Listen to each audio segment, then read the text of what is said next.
14ই ফেব্রুয়ারি Valentine day, নাম দিয়েছে Valentine day, কাজ হচ্ছে জিনা করা। নাম দিয়েছে রোজ ডে, কাজ হচ্ছে জিনা করা। তারা নাম দিয়েছে কিস ডে, কাজ হচ্ছে জিনা করা।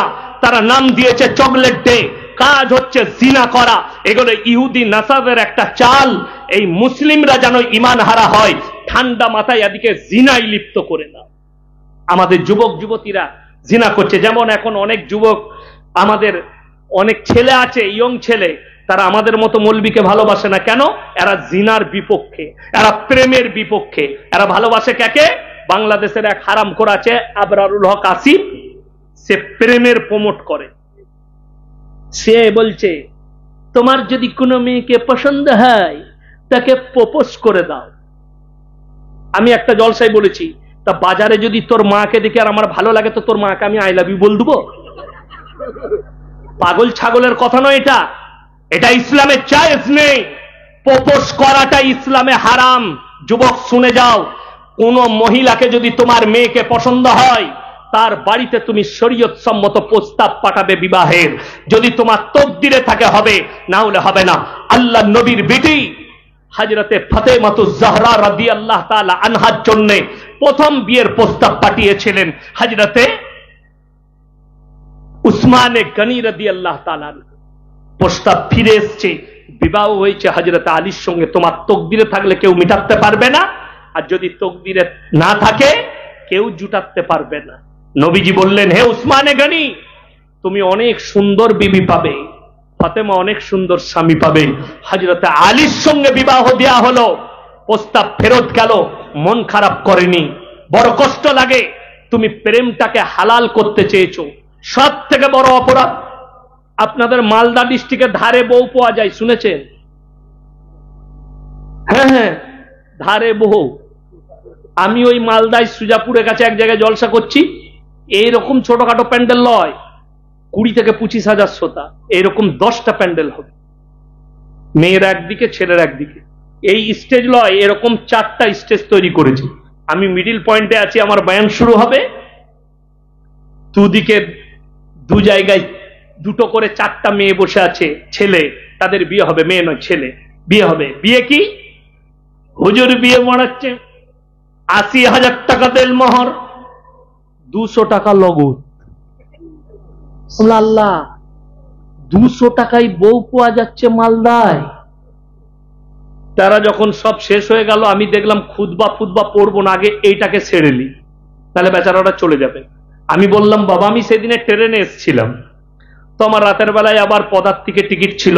আমি বললাম, বাবা আমি 800 টাকা নিয়ে ঘর থেকে বেরিয়েছি, 200 টাকা ট্রেনে খাওয়া দাওয়া করেছি, পকেটে 600 টাকা আছে, ঘরে একটা বউ আছে, 600 টাকায় 3টে ধারে বউ নিয়ে যাবো, তাহলে 4টা হয়ে যাবে।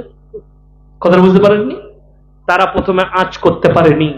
শরীয়ত বিরোধী 79,800 টাকা ধার আর 200 টাকা নগদ।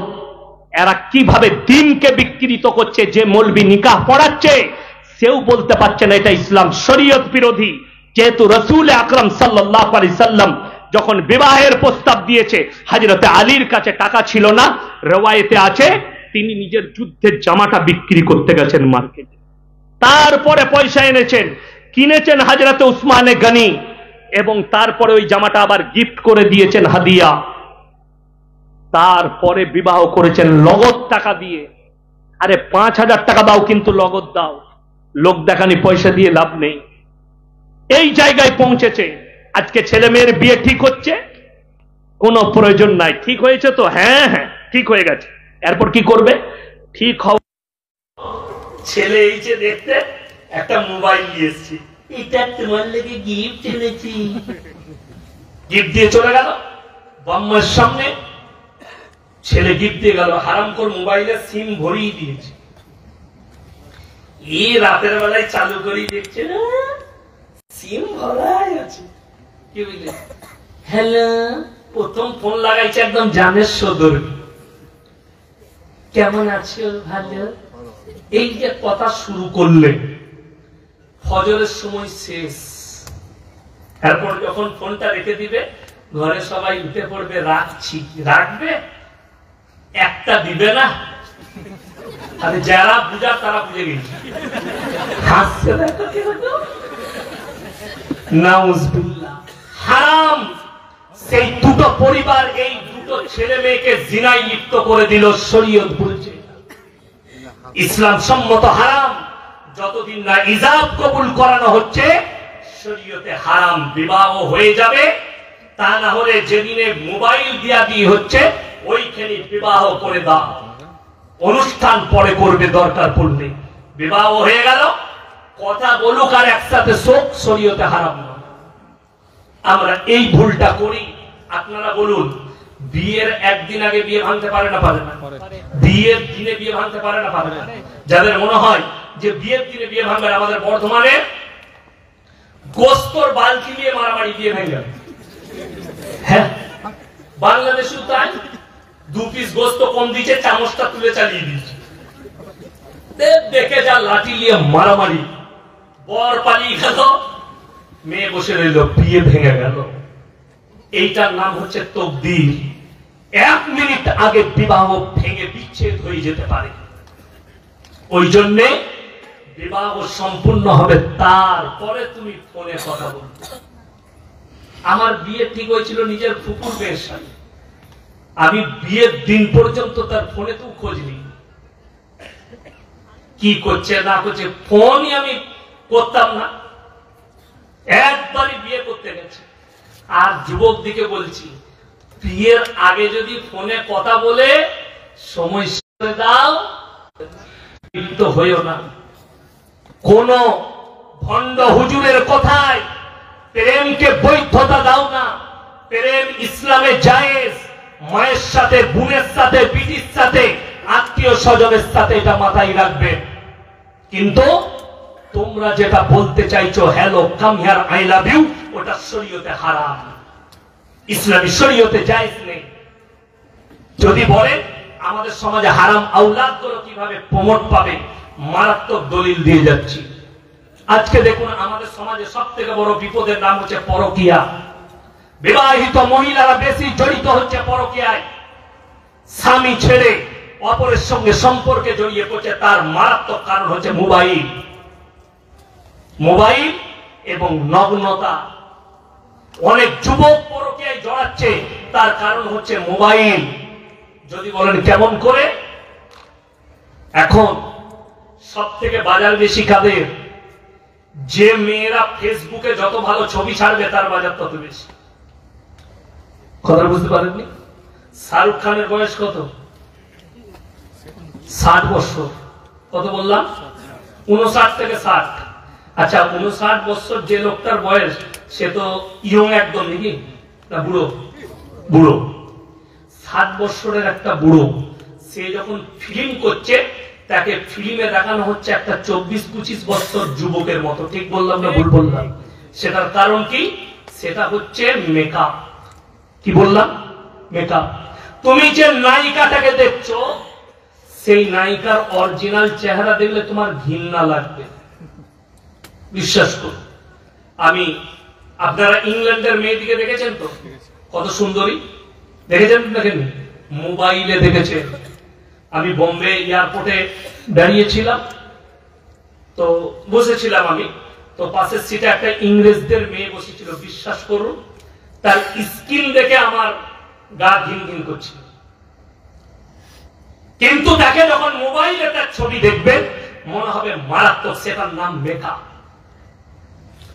যে বোকা মূর্খ ছেলেরা নায়িকার ছবি দেখে মনে হচ্ছে আমার বিবিটা সুন্দরী নয়, ওরে মূর্খ, তোর বউটাকে একবার মালদার পার্লারে নিয়ে যা, মেকআপ করে নিয়ে আয়, ওই নায়িকার থেকেও সুন্দর লাগবে তোর বউ। কিন্তু আমাদের মায়েদেরও দোষ আছে। এবং মেয়েরা বলবে আল্লাহ আমরা কি দোষ করলাম? সব থেকে বড় অপরাধ তোমাদের, মায়েদের কি দোষ? আল্লাহ রাসূল সাল্লাল্লাহু আলাইহি সাল্লাম বলেছেন, মেয়েরা সাজসজ্জা করবে, কিন্তু কার কাছে? স্বামীর কাছে। আমার মায়েরা স্বামীর কাছে সাজে না। মালদা টাউন যাবে, 3 বার ফেয়ার লাভলি, 4 বার ঠোঁট পালিশ, আর ড্রেসিং টেবিলের সামনে 3 বার খালি কুচা করবে, পিন গাবে, আর এরকম করে দেখবে কেন লাগছে। চুলটাকে নিয়ে আবার এরকম করে ফেলাবে, এরকম লাগছে। দিয়ে মালদা টাউনে হাঁটতে পড়েছে হিমা মালু। আর যখন রাতের বেলায় স্বামী আসছে মালদা থেকে কাজ করে, বাজার থেকে আসছে, চাকরি থেকে আসছে, ঘরে ঢুকে, ঘরে যখন এসছে, কই গো এক গ্লাস পানি দাও তো, ঠিক মনে হচ্ছে খেপি নিয়ে বই একদম এসে পাশে বসলে এলাম পানি খা, তুই সর যা। এই তখন দেখলে আমার স্বামী তো আমাকে ভালোবাসে না, এই তখন হুজুর খুঁজে বেড়াচ্ছে, কোন হুজুরের তাবিজে আমাকে স্বামী ভালোবাসে। কি বললাম, হুজুর সেরকম আছে, খালা তাবিজটা খালি বালিশে ভরে দাও। একটা ঘটনা শোনায়, একজন সবজি বিক্রি করতে চাই বর্ধমানে, প্রত্যেক দিন টাউনে সবজি বিক্রি করতে গেছে। আর সবজি বিক্রি করতে গিয়ে দেখছে আলু 5 টাকা কিলো, পালং শাক 3 টাকা, পুঁই শাক 2 টাকা, কচু 15 টাকা, পটল 5 টাকা। বাজার একদম খারাপ, বিক্রি বাটা বেশ ভালো, লাভ হয় নাই, ঘরে এইছে। খালা তখন বলছে, কই গো আমাকে 100 টাকা দাও। চুপ কর, জলে দিলি চুরা, মানে মিজাজ খারাপ, বিক্রি বাটা হয় নাই। ই তখন খালা মনে মনে ভাবছে আমার উপরে চটে গেছে, হুজুরের কাছে হাজির। আমি খালি চিন্তা করি, আপনি যান কলকাতায় নাহলে মালদায় কোন ল্যাবেতে রক্ত দেন, রোগ ধরা পড়বে না। আমাদের দেশের কিছু ভণ্ড আছে এরকম করে জামা মেপে, বিরাট গোলমাল তো। আর মেয়েরা কি মনে করে জানেন, হেলো জামা মেপে রোগ বলে দিচ্ছে। এই জামা মেপে বলছে খালুর অবস্থা খুব খারাপ, তোমার ঘরে আর কে কে আছে? বলছে আমার আরো 2টো যা আছে। বলছে তাদের সঙ্গে সম্পর্ক বলে একদম গোলমাল, কথা নাই তোমার। এই দেখলে তীর পেয়ে গেছি মারা, বলে তোমার বড় যাটা গোলমাল করেছে। হুজুর কি করতে হবে? আমি যে তাবিজটা দিচ্ছি 1001 টাকা লাগবে, তুমি গিয়ে খালুর বালিশের তলাতে ভরে দেবে। খালু তলায় ভরে দিয়েছে, বালিশের তলায়। 3 দিন পরে খালু আবার গেছে সবজি বেচতে, পটল 70 টাকায়, আলু 50 টাকা, পালং শাক 100 টাকা, ভেন্ডি 150 টাকা, শসা 150 টাকা, একদম বাজার ফুল। ঘরে এসে বলছে আরে খেপি 500 টাকা রাখ। এই মনে মনে ভাবছে তাবিজ দারুণ কাজে লেগেছে। পাড়ায় খালা ধুচ্ছে আর মেয়েদিকে বলছে হলো মৌলবীর কাছে গেছিলাম, তোর খালু আমাকে দেখতে পারতো না, এমন তাবিজ ভরেছি তোর খালু একদম সুজা হয়ে গেছে।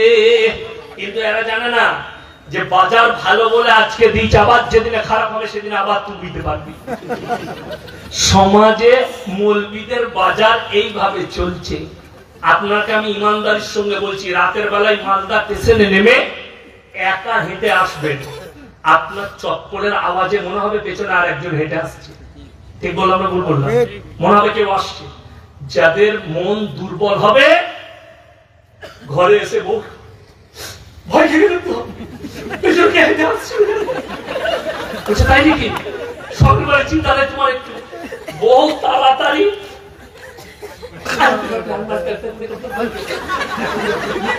খেলা খেলা খেলা খেয়েছে, একটু ভয় কেটেছে।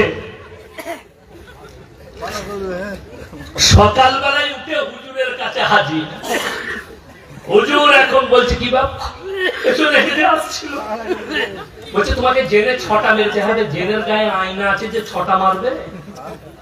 6টা কিসে মারে? আয়নাতে মারে না? মারে না। বলছে জেনের 6টা লেগেছে। একটা তুমি বালিশে ভরবে, 2 কানে তেল লাগাবে, ওইখানে একটা দিবি, 2টো পুরবি, 2টো ঘরে গুঁজবি, তাবিজ হয়ে গেল। এরপর কত লাগবে? 5001 টাকা। কিন্তু কিছুই নাই, ও হেঁটে আসছে, চপ্পলের আওয়াজে মনে হচ্ছে কেউ হেঁটে আসছে। মৌলবীদের বাজার এই করে চলছে। আল্লাহ হিফাজত করুন, সমাজটা হারামের আওলাদে ভরে যাবে। যদি বলেন কি করে? আজকে যদি আমাকে জিজ্ঞেস করেন হুজুর আপনার পরিচয় কি, আমি কি বলবো? কথা বলে না? আমার বাপের নাম বলবো না মায়ের? বাপের। আপনাদেরকে যদি ইনাকে জিজ্ঞেস করে আপনি কে, ইনি বাপের নাম বলবে না মায়ের? যদিও বাবা মারা যায় তাও বলবে আমি মৃত অমুকের ছেলে। আল্লাহ ইনসানের পরিচয় দিয়েছে মানুষের দ্বারা, বাপের দ্বারা, আর জানোয়ারের পরিচয় মায়ের দ্বারা। London, America, Britain, Japan, German তারা পার্লামেন্টে পাস করিয়েছে যে এরপর থেকে যে বাচ্চা যদি কেউ চায় মায়ের পরিচয়ে বাঁচতে, তারা মায়ের পরিচয়ে বাঁচবে। তার নাম হচ্ছে রিলেশনশিপ। তারা রিলেশনে থাকবে, তারপরে আবার ছেড়ে চলে যাবে, অন্য জনের কাছে চলে যাবে, তারপরে তার সঙ্গে ঘর করবে। বাচ্চা যদি হয়েও যায় সে মায়ের পরিচয় থাকবে, বাপের পরিচয় লাগবে না। এইটাই হচ্ছে শরীয়তে হারাম। উত্তরপ্রদেশের সানবেলে জামে মসজিদের নিচে কি মন্দির? একের পর এক মসজিদের নিচে কি মন্দির আছে? দেখুন, সব থেকে বড় কথা যেটা, সেটা হচ্ছে যার জোর তার দুনিয়া। আমাকে যদি এখনই ভারতের প্রধানমন্ত্রী করে দেন, ভারতের রাজা করে দেন, তো আমাকে যদি ভারতের রাজা করে দেন, বাদশাহ করে দেন, আমি কালকেই বলবো মন্দিরের নিচে মসজিদ আছে। বলতে পারি না? পারি না। জোর আমার, প্রশাসন আমার, সবকিছু আমার। শুধু এটা নয়, এই যে ওয়াকফ বিল নিয়ে এসছে, তার এগুলো একটা রূপ। যেদিনে ওয়াকফ বিল পাশ করিয়ে দিবে মোদী সরকার, আর আপনার আমার নাদানির কারণে, আমরা আওয়াজ না তোলার কারণে, সেই দিনে আপনার মসজিদটাও এসে আনলিগেল বলে ভেঙে দিবে, ওয়াকফ সম্পত্তি তারা কেড়ে নিবে। এটাই হচ্ছে তার একটা রূপ। সব থেকে দুঃখ, 3টে ছেলে গুলিবিদ্ধ হয়ে মারা গেছে, গুলি চলেছে, তার মানে পুলিশ নাকাম। একটা মসজিদ, অবাক লাগে যদি একজনের কথায় এটার নিচে মন্দির আছে বলে দিয়ে যদি সেই মসজিদে সার্ভে হয় কুড়ে, আমি যদি দাবি করি আমরা যে অমুক মন্দিরের নিচে মসজিদ আছে, নিশ্চয়ই সেই মন্দিরকে কুড়ে কি সার্ভে করতে দিবে? দিবে না। আমি যদি বলি প্রধানমন্ত্রীর ঘরের নিচে মসজিদ আছে, কুড়ে দেখতে হবে, ওটাকে কুড়ে দাও, ভেঙে দাও, দেখা যাবে না? দেখতে দিবে। বড় কষ্ট লাগে যে মসজিদ 500 বছর, 1000 বছর আগেকার মসজিদ, সেই মসজিদের নিচে মন্দির কি করে আসতে পারে? বড় কষ্ট লাগে, দুঃখ লাগে। একটা আমি আপনাকে উক্তি দিয়ে বুঝাচ্ছি। আগে দেখবেন বিভিন্ন কোম্পানিতে ইট তৈরি হতো, সেখানে ঠাকুরের ছাপ থাকতো, ঠিক কিনা? কোম্পানির নাম, হিন্দু ভাই তৈরি করেছে, তাদের ঠাকুরের ছাপ আছে, কিংবা কোনো মন্দিরের ছাপ আছে। সেই ইট নিয়ে মসজিদ তৈরি হয়েছে, সেই ইট নিয়ে কেউ বাড়ি তৈরি করেছে। এখন সেই বাড়িটা যদি ভেঙে যেতে বলবে এটা মন্দির। কথা বুঝতে পেরেছে? তখনকার মানুষ তো সৎ ছিল, মনের সৎ ছিল, তাদের মনে প্যাস ছিল না। এই ভারতের সব থেকে বড় দাঙ্গা লাগানোকারী, যারা দাঙ্গা উস্কাচ্ছে, তারা হচ্ছে এক শ্রেণীর ইলেকট্রিক মিডিয়া। তারাই দাঙ্গা লাগাচ্ছে। এই যারা যে অ্যাঙ্কার গুলো হিন্দু আর মুসলিমকে বশ করে দিয়ে যারা হিন্দু আর মুসলিম করছে, তোমাদের ধর্মটা কি, এদের ধর্মটা কি, এরাই সব থেকে বড় দাঙ্গাকারী। আমি মুসলমানকে অনুরোধ করব, এবিপি আনন্দ, নিউজ 18 বাংলা, আজ তাক, যতগুলো এরকম চ্যানেল আছে, এনডিটি টিভি, যতগুলো ইসলাম বিরোধী টিভি আছে, এদের মুখে পিশাব করুন। এগুলোকে খুলবেন না, এদিকে সাবস্ক্রাইব করবেন না, এদের মুখে জুতো মারুন। এরাই সব থেকে বড় ইসলামের দুশ্মন। এদের থেকে বড় দুশ্মন কেউ নেই।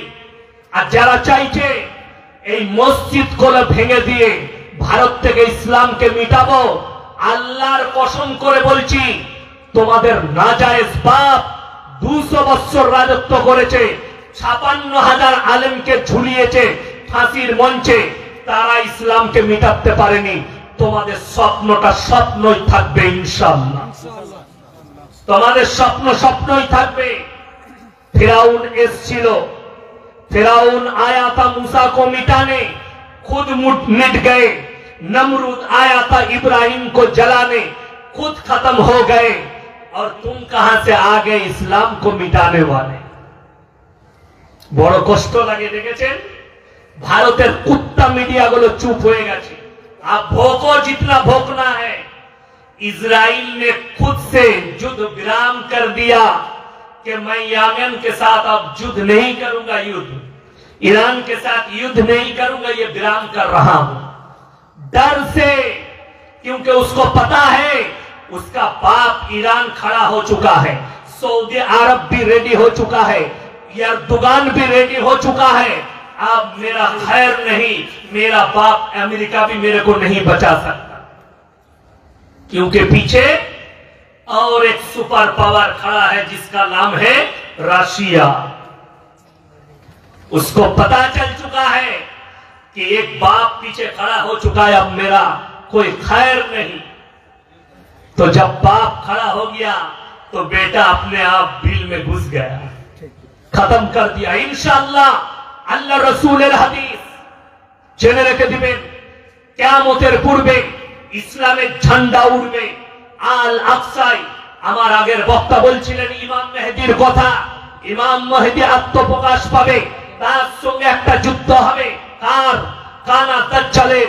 শেষ যুদ্ধটা যেটা জয়লাভ হবে সেই যুদ্ধে যোগদান করবেন হযরতে ঈসা মাসীহ, আর আল আকসায় ঝান্ডা উড়বে, গোটা পৃথিবীতে ইসলাম প্রতিষ্ঠিত হবে, 20 কোটি মুসলমানের প্রাণহানি হবে, গজওয়ায়ে হিন্দ হবে, 20 কোটি মুসলমানের প্রাণহানি হবে পৃথিবী জুড়ে।